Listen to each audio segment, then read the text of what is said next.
धनवान कोणाला समजायचं? ज्याच्याकडे फार मोठा पैसा आहे, हायफाय कार आहे, मोठे बंगलो आहेत, असा श्रीमंत व्यक्ती. आणि ज्याच्याकडे धन नाही, ज्याच्याकडे पद नाही, ज्याच्याकडे सत्ता नाही, ज्याच्याकडे ऐश्वर्य नाही, ज्याच्याकडे छान गाडी नाही, किंबहुना घर नाही चांगलं, असा माणूस गरीब, ही सामान्य व्याख्या करतो. मुळात खरी व्याख्या सांगू का? जो पुरे म्हणतो तो श्रीमंत आणि जो मागू लागतो तो गरीब आहे. नाही लक्षात आलं का? परिस्थिती आहे त्यात समाधानी मानणारा खरा श्रीमंत आहे. श्री संत जगद्गुरु तुकोबार आहे. संतांच्या दर्शनाचा लाभ प्रतिपादन करतात. संत भेटीनं होतं काय? आपण जो हा सोहळा, हा जो सप्ताह आयोजित केलाय, तो कुठे ना कुठेतरी आपल्या जीवनामध्ये थोडं फार का होईना पण संतांचं महत्व कळालं. या अर्थानं त्यांचा आपल्या जीवनात थोडाफार आपल्याला वास प्राप्त झाला आणि कुठे ना कुठेतरी त्यांचा उपदेश, त्यांचं मार्गदर्शन आणि त्यांचा अनुभव आपल्या जीवनामध्ये काही ना काहीतरी कामासाठी आला. कारण माणूस कधी करतो हो सगळे खटाटोप. एखाद्या गोष्टीचं त्याला महत्व कळालं तर माणूस ती गोष्ट प्राप्त करण्यासाठी धावतो. महत्व कळाल्यानंतर आता याच्यामध्ये दोन भाग आहेत. एक तर सगळ्यात आधी महत्व कळावं लागतं, मग माणूस त्याचा उपयोग आणि उपभोग घेतो. आणि दुसरी गोष्ट आधी त्याचा उपयोग यावा लागतो, तर काही लोकांना त्याचं महत्व कळतं. तुम्हाला कळालं की नाही माहित नाही. आधी एखाद्या गोष्टीचं महत्व कळालं तर माणूस त्याचा उपभोग किंवा उपयोग करून घेतो. पुन्हा ऐका. आणि दुसरा वर्ग असा आहे की आधी उपयोग किंवा उपभोग झाला म्हणून त्या गोष्टीचं महत्व कळतं. विठाल थोडं सोपं करू का?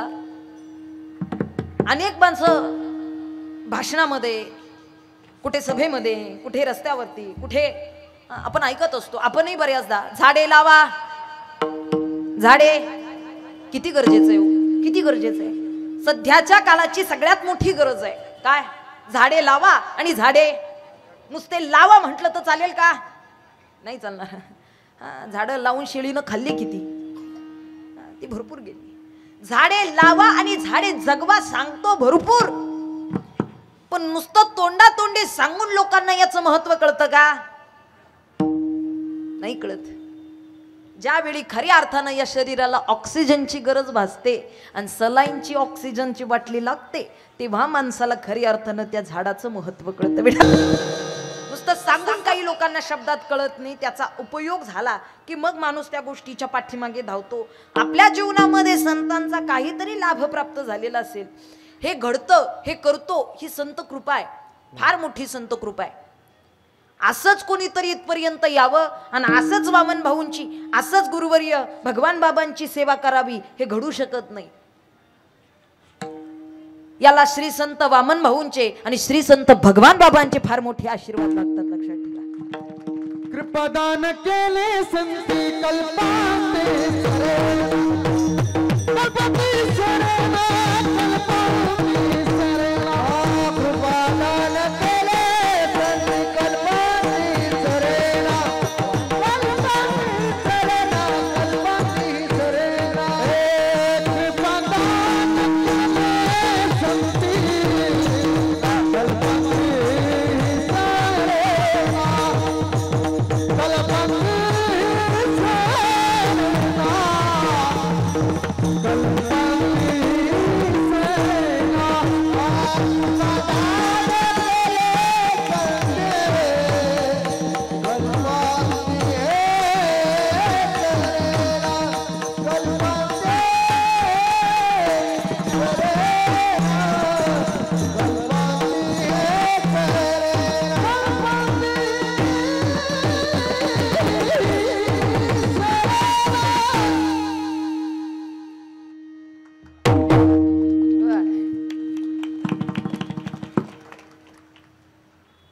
तुम्ही रुसले का काय?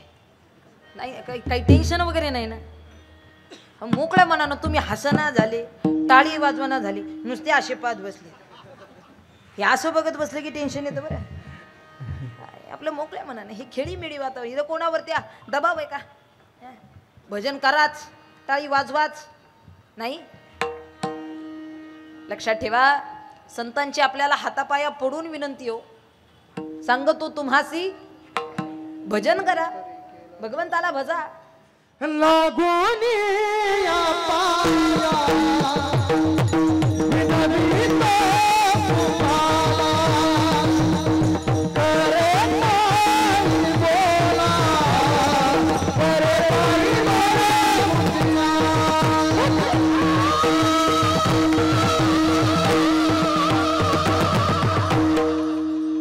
खरी अर्थानं मोकळ्या मनानं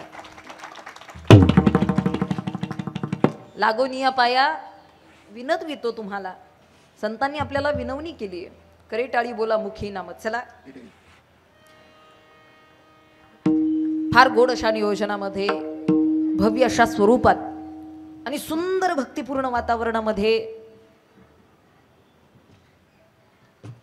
श्री संत भगवान बाबा व श्री संत वामन भाऊ यांच्या संयुक्त पुण्यतिथी निमित्त अखंड हरिनाम सप्ताह गोड अशा नियोजनामध्ये रौप्य महोत्सवी वर्ष आपल्या कोपरी खैरणे सेक्टर 10 नवी मुंबई, आपल्या या सप्ताहाचं हे 25वे वर्ष आहे, रौप्य महोत्सव. आणि खरंच फार मोठा आनंद आहे. गेली 25 वर्ष म्हणजे गेली 24 वर्ष आपण खरी अर्थानं अखंड अविरतपणे संतांच्या विचारांचे पायीक होऊन खरी अर्थानं भगवंताची सेवा करतोय. कारण नम्रतेशिवाय परमार्थ नाही पूर्णत्वाला जात. कोणाचा तरी आपल्यावरती फार मोठा अधिकार असला पाहिजे, आपण कुणाचे तरी पायीक असलो पाहिजे, आणि ऐऱ्या गैऱ्याचे पायीक बनू नका. श्री संत वामन भाऊ, श्री संत भगवान बाबांसारख्या संतांचे पायीक आपण आहोत, याच्यामध्येच खरी अर्थानं आपल्या परमार्थाची किती मोठी पवित्रता आहे हे लक्षात येतं. परमार्थाची आपली ताकद लक्षात येते. आपण कुणाचे पायीक आहोत, आपण कार्यकर्ता कोणाचे आहोत याच्यावरून तुमच्या ध्यानात आलं का? आता थोडं उलट बोलू का? आपले कार्यकर्ते कोण आहेत याच्यावरून आपण नेता कसे आहोत हे कळतं. आपण कुणाचं ऐकतोय, कुणाच्या आशीर्वादात आहोत, कुणाच्या उपकारात आहोत, किंवा कुणाचा अधिकार आपल्यावरती आहे, हे निश्चित होणं फार गरजेचं आहे. आणि आपण हे गेली 24 वर्ष झाली निश्चित केलंय. या गोष्टीचा फार मोठा आनंद आहे. संतांची आपल्यावरती कृपा आहे. महाराजांनी सांगितलं, कृपा दान केले संती आणि कल्पांती सरेना. आपण जन्माला आल्यानंतर मनुष्यानं काही कर्तृत्व करा अगर करू नका, तुम्ही काही गोष्टी ऐका ऐकू नका, जाणू नका, पण जन्माला आल्यानंतर 3 उपकार, तिघांचे उपकार आपल्यावरती असतातच असतात. तिघांचे ऋण आपल्यावरती आहेत. लक्ष देऊ नये का? माझा आवाज येतोय का सगळ्यांना? पाठीमागे महिला मंडळ आवाज येतोय का? मग पाठीमागच्या असे तरी करा, नाही तर असं तरी हो म्हणा, नाही म्हणा. ते बघा, हे पहा, जन्माला आल्यानंतर 3 प्रकारचे ऋण. पहिला ऋण आहे भगवंताचा. भगवंताचा आपल्यावरती उपकार आहे. जेने हा जीव दिला दान, तयाचे करीन चिंतन, जग जीवनारायण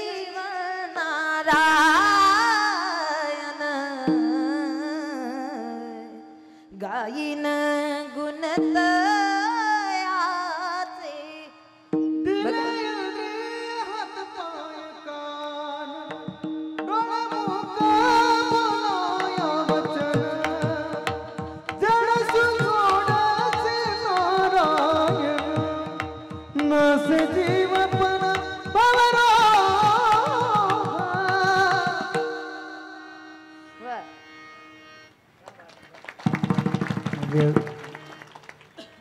खरी अर्थानं भगवंतांना आपल्याला जीवदान दिलेलं आहे. जिने हा जीव दिला दान. संतांनी आपल्यावरती कृपादान केलेले. अवघडातला परमार्थ सोप्यात कोणी करून सांगितला? का आपण ही पुण्यतिथी करतो? कारण त्यांचे खूप मोठे उपकार आहेत आपल्यावरती. अहो अशी 25 वर्ष काय, या सप्ताहाची शताब्दी झाली तरी आपण त्यांच्या ऋणातून उतराई नाही होऊ शकत. आपण उतराई होण्याचा प्रयत्न करावा, पण होऊ शकत नाही हे सत्य आहे. नाही होऊ शकत हे वास्तव आहे. संतांनी फार सोपा परमार्थ सांगितला. सोपेवर माम्हा सांगितले संती, टाळ दिंडी हाती घेऊनी नाचा, समाधीचे सुख सांडाव वाळोनी, ऐसाया कीर्तनी ब्रह्मरस. फार सोपं, फार सोपं, अगदी सोप्यातला सोपा परमार्थ जर कोणी आपल्याला केला सांगितला तर तो संतांनी. हे संतांचा आपल्यावरती उपकार आहे, कृपादान केलं. आणि तिसरा उपकार आई वडिलांचा, जे आपल्याला देहदान केलं विठ्ठल. आणि मी म्हणेन हा सप्ताह त्या संतांच्या उपकारातून उतराई होण्याचा हा प्रयत्न आहे. होऊ शकत नाही, पण आपण प्रयत्न मात्र फार प्रामाणिकपणे करताय. या गोष्टीसाठी, या सप्ताह मंडळासाठी जोरदार टाळी वाजवा. या ठिकाणी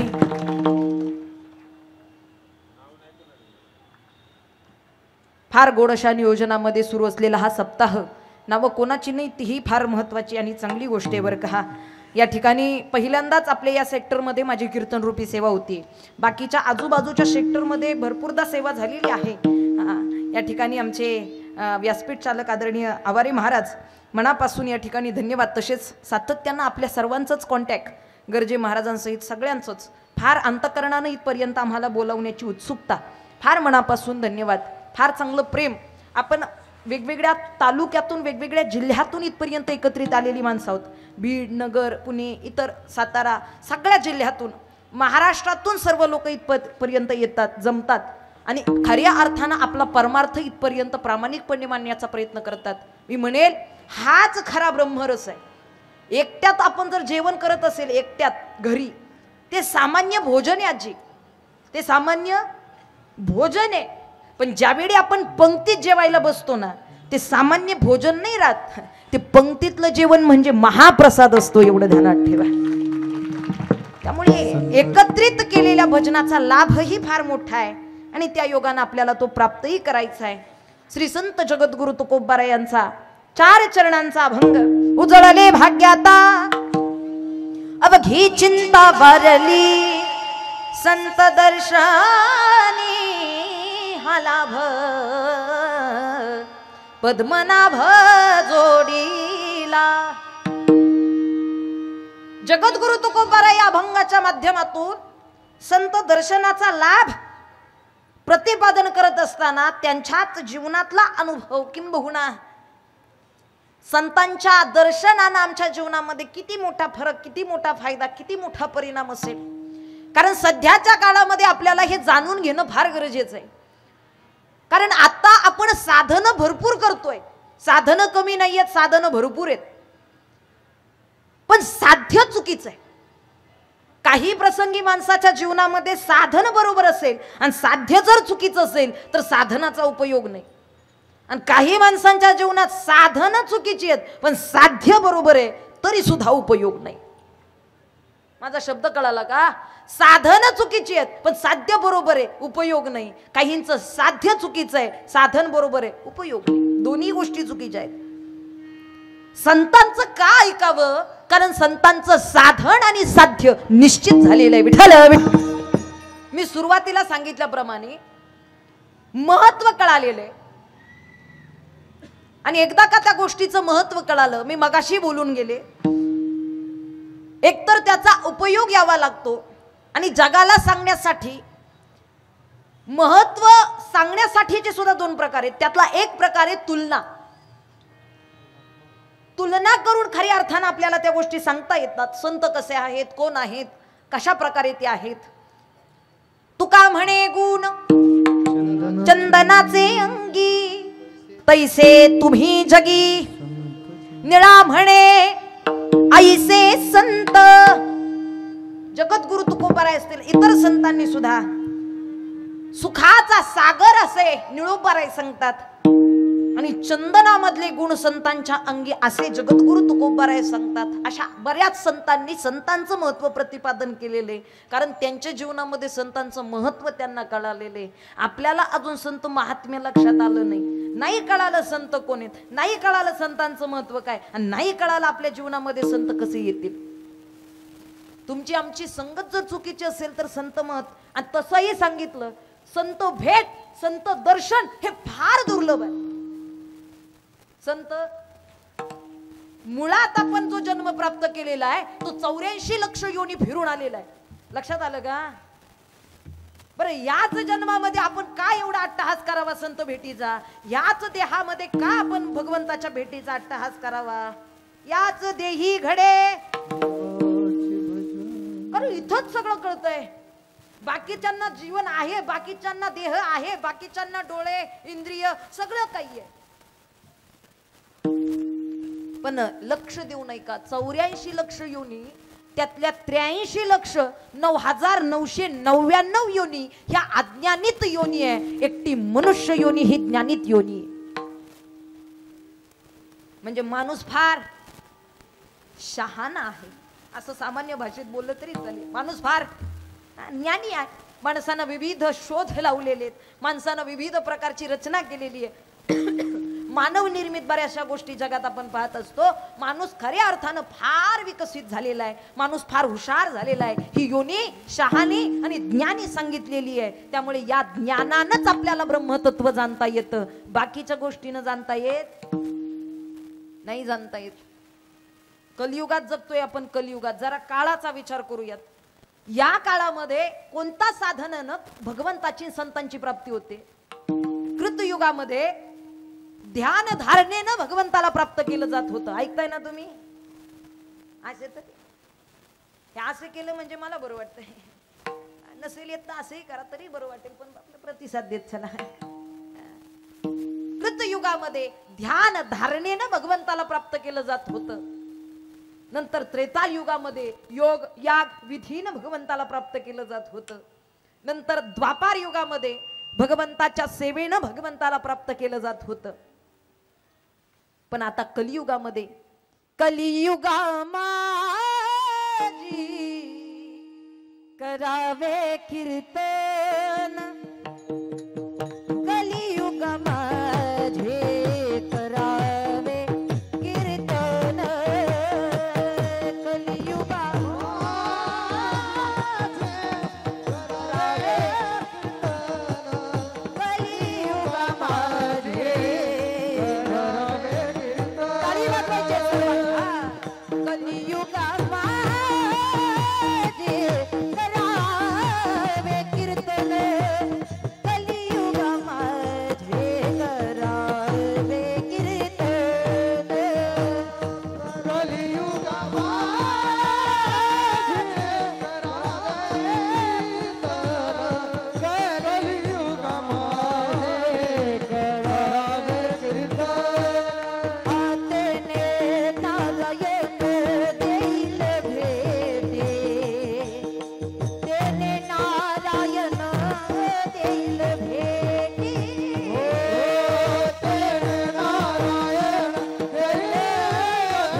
कलियुगा माझे करावे कीर्तन, कलियुगा माझे करावे कीर्तन. काय करा कलियुगामध्ये नवविधा भक्ती आहे. आणि सगळ्यात सोपी म्हटलं तर कोणती आहे? कीर्तन, भजन, नामस्मरण हे सगळ्यात सोपं आहे. साधनात सोपे नाम हे केवळ, साधनात सोपे नाम हे केवळ, या विण सकळ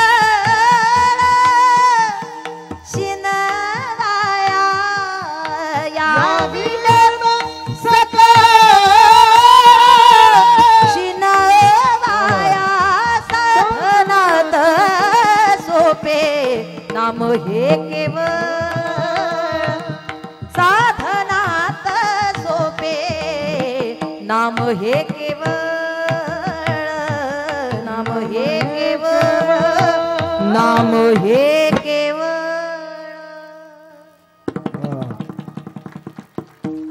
बघा जमलं तर आपलं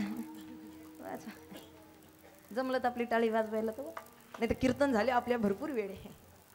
हे पहा, ज्यांना तिथली टाळी टाळाटाळ चुकवायची त्यांना इथं टाळीची टाळाटाळ करू नका. ज्यांनी ज्यांनी इथं टाळाटाळ केली त्यांची तिथेही टाळाटाळ राहते. त्यामुळे आपापला हिशोब पाहून घ्या. आपुली आपण नाही, मी माझ्या कौतुकासाठी अजिबात टाळी वाजवू नका. बरं नका, चला नका म्हटलं काय, नाही नका वाजवू. कौतुकासाठी काय कौतुक करायचं, आपण सर्व संत पायी. माझ्या कौतुकासाठी टाळी वाजवू नका, पण स्वतःच्या उद्धाराची टाळी चुकू नका. उद्धाराची टाळी चुकू नका. बाकीच्या ठिकाणी बरीचशी भावा करतात लोक, पण या ठिकाणी आपल्याला भक्तीचं कौतुक करता आलं पाहिजे.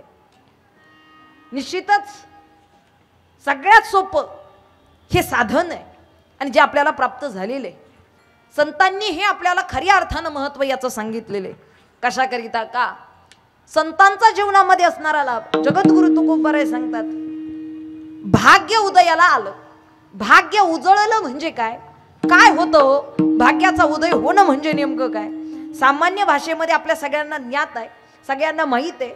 आपण प्रापंचिक असल्या कारणानं प्रपंचातील एखादी न भेटणारी गोष्ट जर आपल्याला मिळाली, प्रापंचिक आपल्याला जर हवी असणारी, दुर्लभ असणारी, न कधी दिसणारी, न कधी मिळणारी एखादी वस्तू जर आपल्याला प्राप्त झाली, आपण प्रापंचिक असल्या कारणानं आपण स्वतःला भाग्यवान समजू. का? अरे कधी हे कोणाला मिळत नाही, ते मला मिळालं. काय गाडी असेल, घर असेल, बंगला असेल, आता हे सगळे सामान्य झालं म्हणा. सध्याच्या काळात एकच दुर्लभ आहे, बायको. ती मिळाली तर पोरं भाग्यवान समजते स्वतःला. आहे बरं का तशी परिस्थिती, ही वस्तुस्थिती आहे, ही दुर्लभ झाली आता. पत्नी मिळाली म्हणजे फार मोठा भाग्यवान असल्यासारखं वाटतं की नाही वाटत? सून मिळाली म्हणजे भाग्यवान झालं, बरोबर की नाही? न झालेल्या सासा. सून मिळाली म्हणजे भाग्यवान. आपण प्रापंचिक आहोत, याच्या पलीकडचा विचार नाही करू शकत आपण. धन मिळालं, भाग्य उदयाला आलं. घर झालं, भाग्य उदयाला आलं. पोराचं लग्न, भाग्य उदयाला आलं. सगळं काही व्यवस्थित, भाग्य उजळलं. भाग्य दोन प्रकारची आहेत, एक प्रापंचिक भाग्य आहे आणि एक पारमार्थिक भाग्य आहे. लक्ष देऊ नये का?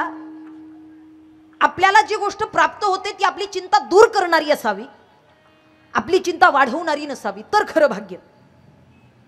होतं कसं, प्रापंचिक गोष्टी आपण मिळवतो पण त्यानं आपली चिंता कमी होते का? 2 तोळ्याचा हार केला, 2 तोळ्याचा.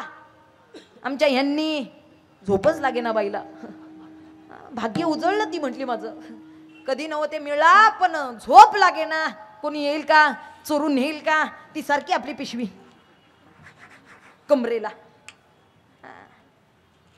जी गोष्ट आपल्या जीवनाची चिंता वाढवते ती गोष्ट आपला उदय करू शकते का भाग्याचा? नाही करू शकत. पण संत काय म्हणतात?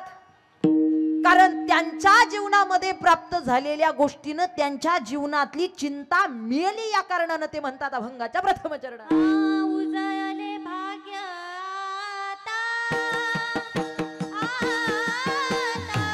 उजळले भाग्य आता.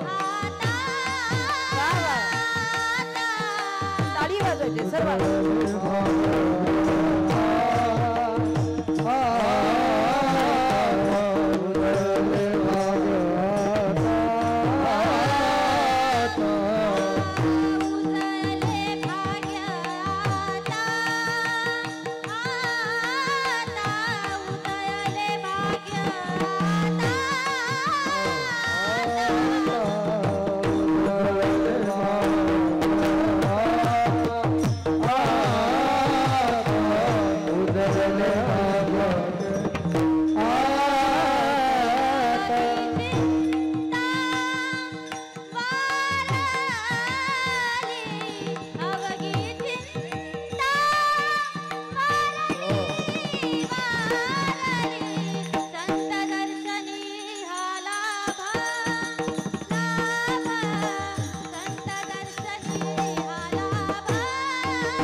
उजळले भाग्य आता.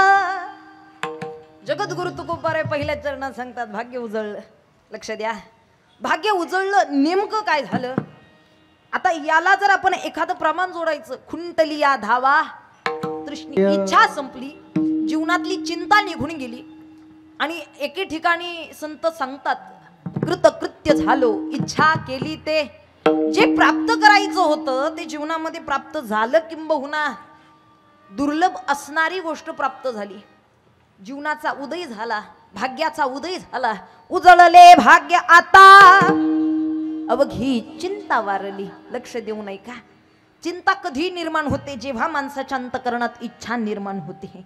हा, इच्छेच्या मागे चिंता येते. एखाद्या गोष्टीला प्राप्त करण्याची इच्छा असेल तर चिंता येते, आणि चिंता आली की जीवन निश्चिंत असतं. बरोबर का. अहो चिंताग्रस्त असतं, जीवन निश्चिंत राहत नाही. ज्यावेळी जीवनामध्ये चिंता येते त्यावेळी आपल्या जीवनामध्ये निश्चिंतपणा हरवून जातो. सध्याच्या काळात सगळ्यांचं जीवन हे चिंताग्रस्त झालेलं आहे. प्रत्येकाला चिंता, प्रत्येकाला चिंता, कोणत्या ना कोणत्या प्रकारची, कुठल्या ना कुठल्या प्रकारची फार मोठी चिंता. लहानांना चिंता आहे, लहान लेकरांनाही चिंता आहे. वाच, हे अभ्यासाचं ओझं काही कमी पाठीशी राहतं का. ते सकाळी उठलं तर टेन्शन येतंय त्याला, शाळेत जावं का नाही जावं. ते दप्तराकडे पाहिलं तर त्याला चिंता वाटते, काय करावं. लहानपणापासून, अगदी लहान पोरांपासून तरुण वयामध्ये असेल, म्हातारपणा, काही लोकांना वाटतं एकदा का किल्ल्या सुनांच्या हातात गेल्या मग मात्र आम्हाला चिंता.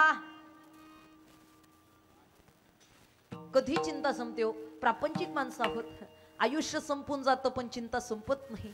मी अनेकदा आपण ऐकलं, चित्ता जळते तरी चिंता संपते का.